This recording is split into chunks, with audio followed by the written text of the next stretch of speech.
Hey everyone, what is up? My name is Hedgehog Gaming, and I got another review here. Today, we are going to be reviewing the Sega Genesis Mini, otherwise known in Europe and Japan as the Mega Drive Mini.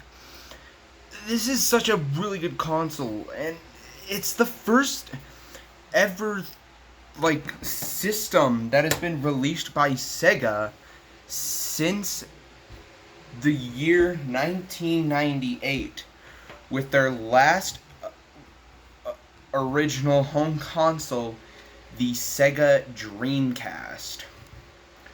And that came out all the way back in 1998.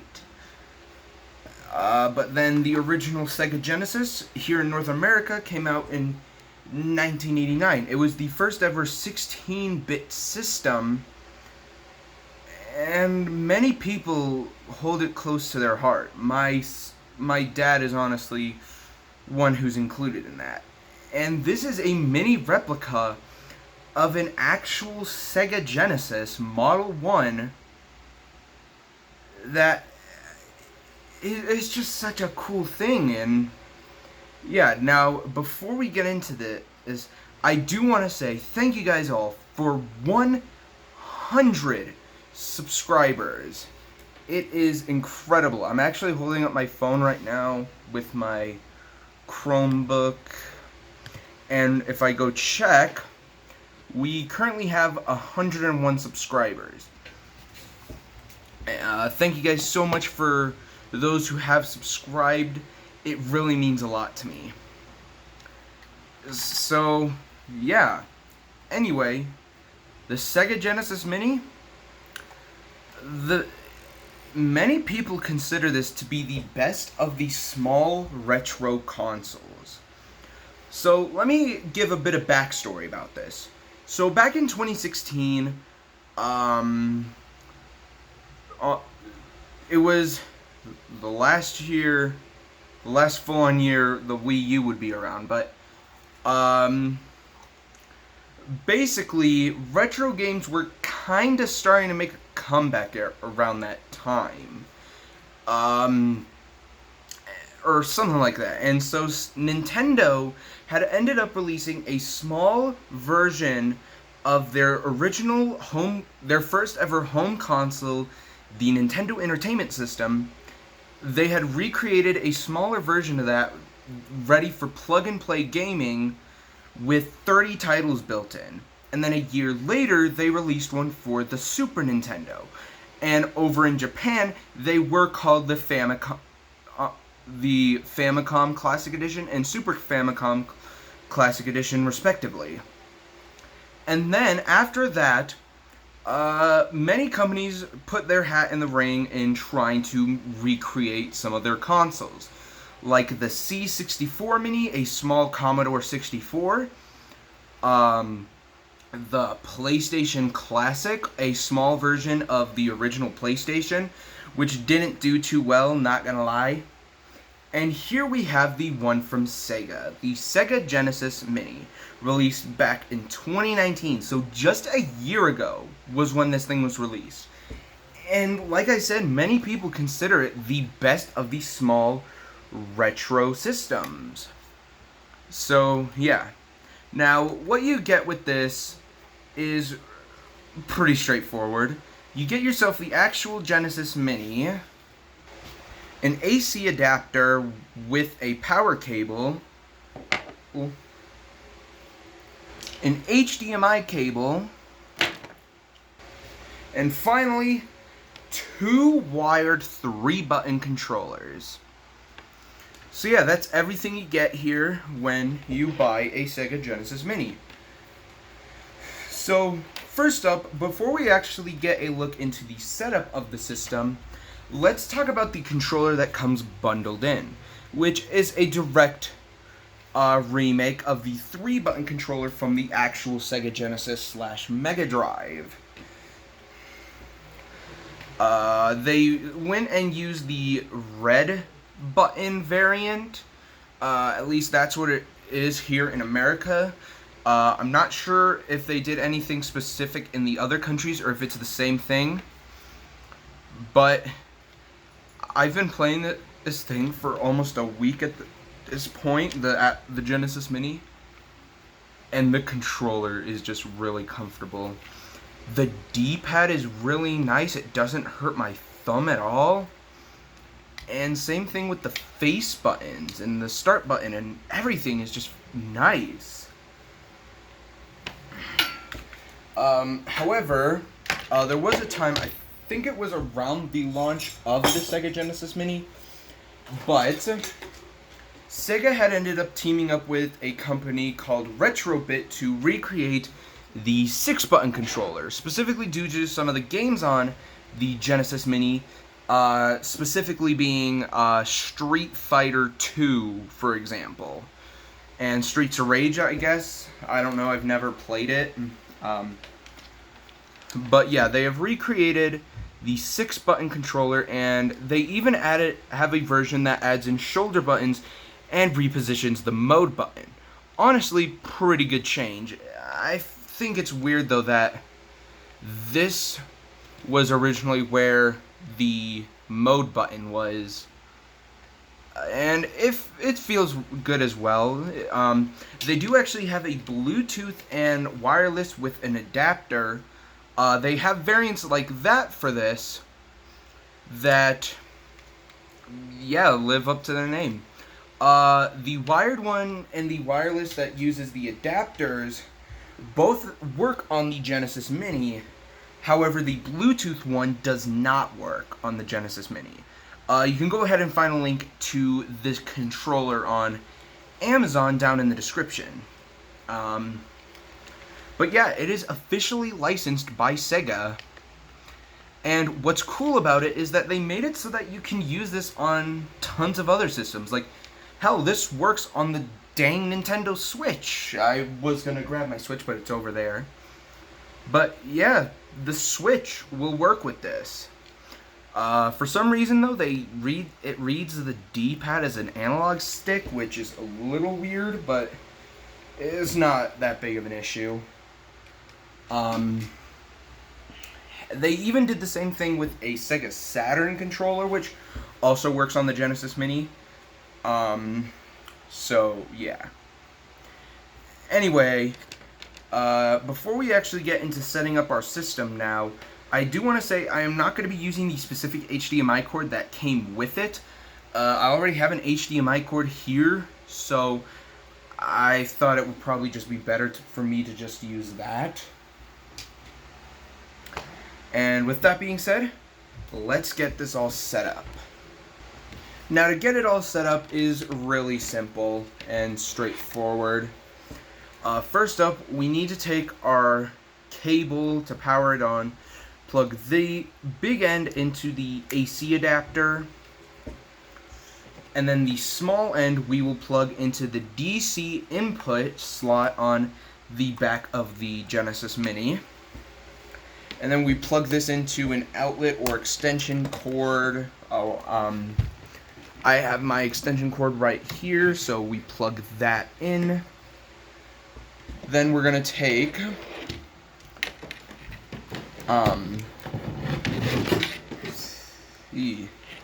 we're gonna take our HDMI cable then and plug that into the HDMI port on the back of the Genesis Mini. And then there are two USB ports right here. These are where the controllers are going to go. This slot here is for player 1, and this one is player 2. So, yeah. So now, we will go ahead and take our 3-button controller and plug it in. And now, we have the system set up. I know you can't see it, but yeah, it's pretty straightforward. Now, there is one thing I should mention. Actually, so there's two things here on this that they did put in to fully replicate the original Genesis. However, they don't do anything, such as the volume slider, which would originally be used for like headphones. I believe, if I remember reading the manual correctly, that was going to be used for headphones, but this does not work with it, the Mini. And the cartridge slot, the flaps do open, however, cartridges can't fit inside, and even if you could manage to get one in there, they don't work. So yeah. Anyway, now, let's actually play the thing. Alright, so, we're going to go ahead and turn on our TV, and then there's a power switch here on the Genesis Mini, which we need to flip that to on. I'm going to turn this down. HDMI 1/DVI. And here we go. So when you first load this thing up, you will have to select your specific language. I already did this when I originally unboxed it. And then there's a bunch of other things like read this before playing. It's talking about how you may have conditions where where flashing screens and light stimuli can cause symptoms like seizure or loss of consciousness. So be sure to read the manual prior to playing. I didn't do this, but I was fine. You can view the manual on your smartphone or tablet, or on your PC right here.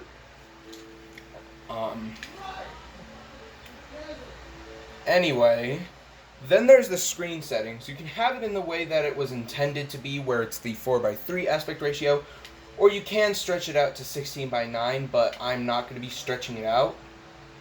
There are 3 wallpapers. There's this one here that has Sonic and some speakers and such. There's this one that just has a normal background, I'd say, and then the black. There's staff credits just showing some of the people that have worked on this system. We're just going to skim through it, I guess. Feel free to slow the video down if you want to actually read this, like slow it down and pause it. If it'll even work, I don't know. But yeah. So yeah. There's legal notices, just talking about some of the legal stuff relating to this. And reset to factory settings. I'm not doing this though. Now we get 42 games built in. 40 actually released, and then 2 bonus titles. It starts off sorted as from release date, but then we can sort it A to Z, the genre, and the number of players.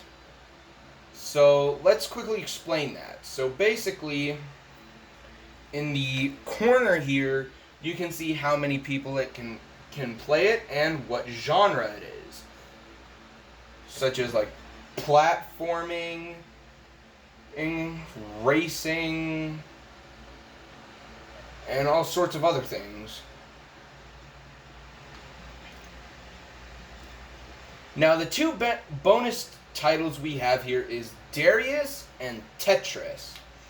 So Darius, so it gives the release year of it and a description of it. So Taito's 1986 hit arcade shooter Darius makes its official debut on the Sega Genesis / Mega Drive.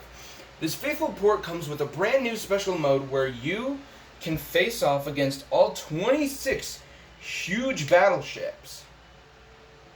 And then Tetris, the iconic game that captured the hearts of players worldwide and defined the falling block puzzle genre. A mega hit in arcades across Japan, the fabled Genesis port is finally available to play here. So we'll go ahead and start off by loading this. When we get into it, it's pretty standard stuff. We can change the difficulty from easy to normal to hard to hardest. We can change up controls. I tend to have my control scheme like this.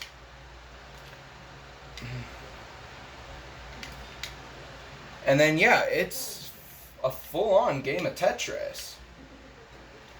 I never end up noticing any latency or lag in the controls. So that is really cool to know.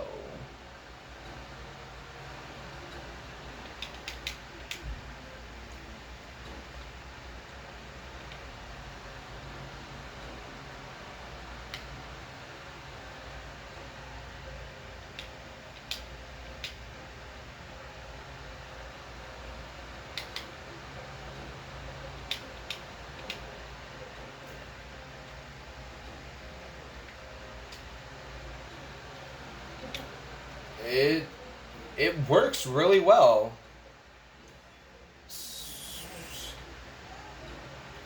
So yeah, no latency or anything like that to report here. 4 red blocks in a row. 5 red blocks in a row. Seems a little bit overkill, not gonna lie.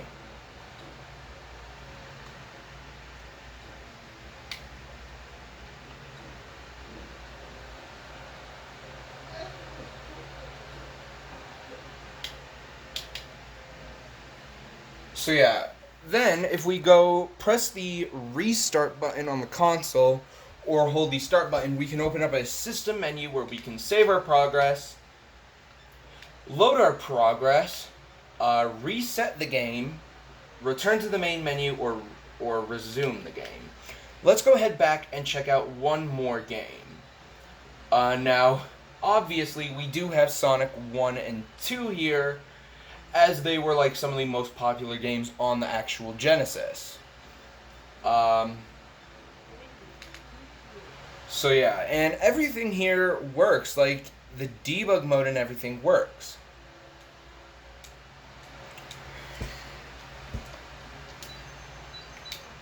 So if we go ahead to the options, let's go sound test 19, 65, 9, 17, start.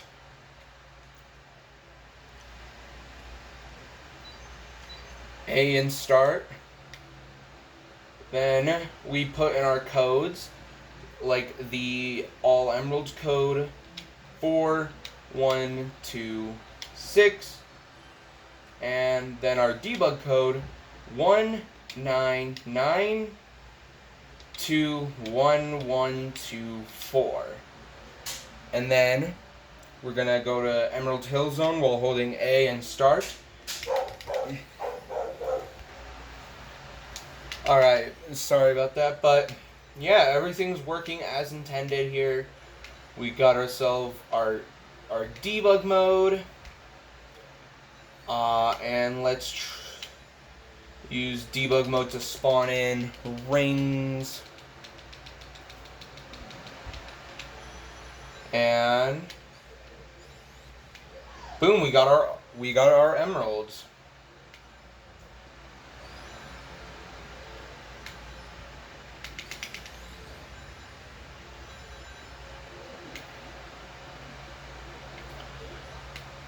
So yeah. Now, one thing about the Genesis Mini I do actually want to mention is that it is possible to mod more games onto this. So all these titles you see here on the box, you can actually add more to it with a application on PC called HackG. And there's one other thing, but I don't know what it's called right now, but yeah, using those 2 pieces of software, you can actually manage to mod more games onto the Sega Genesis Mini.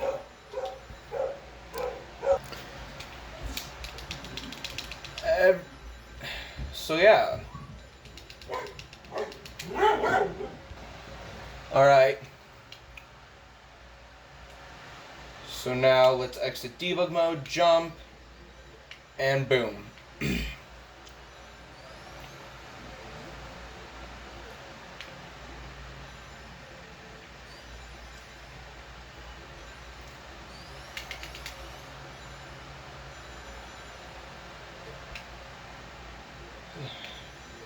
And the game is fully playable and everything.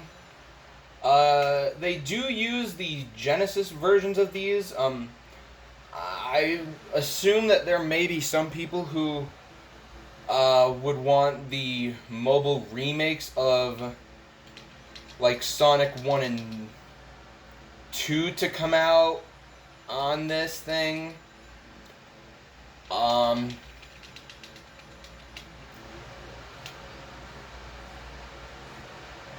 However, yeah, it uses the originals, meaning that all the original glitches and stuff will be present.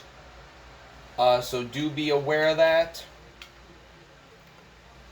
But yeah, overall, it's definitely a Sega Genesis console.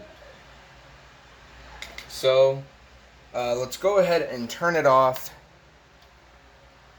and then turn off my TV, and that is basically the review here for the Sega Genesis Mini. So as final thoughts, it's a really good system. Sure, it's a bit lackluster in terms of titles, but overall, it's a fine console. I would definitely recommend you get one. At least if you're a Sega fan or a Sonic fan, then this is a system that's for you. And what's really cool about this is that, you know how nowadays we can get tons of different emulators and stuff like for the Genesis or Mega Drive? Well, these controllers work via the normal old rectangular USB ports, meaning that it is completely possible to use these things on stuff like phones, with adapters obviously, PC, even Chromebooks will work with this. However, the 3-button controller, unlike the 6-button controller, will not work on a Switch or anything. So yeah, it's only meant for Genesis Mini and emulators for the Genesis. But overall, it's a really cool thing. And one cool thing actually about the modding of games on the system is you can actually even mod in games from other systems, such as the NES or Master System. So yeah, overall though guys, that is going to be it for this video. I hope you guys got at least a little bit of enjoyment. If you did, please leave a like, and if you'd like to further show support, then please subscribe, and check out all my links in the description, and definitely check this out. So yeah, please join my Discord server, or follow me on Twitter or on Instagram, and check out my website, and check out my Gamejolt page. And with that all being said, I will see you all next time. Bye, guys!